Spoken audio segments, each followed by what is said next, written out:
այս անարդարությունը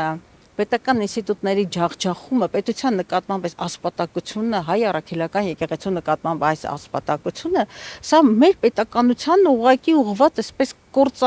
կործանիչ մեխեր են եւ գրողներ են եւ քաղաքական ուժ, որը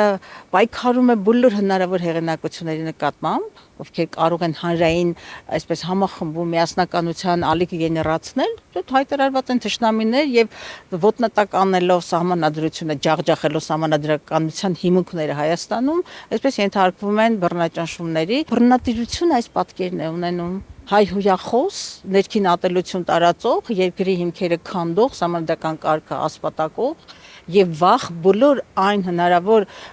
օջախների, անհատների, կառույցների նկատմամբ, ովքեր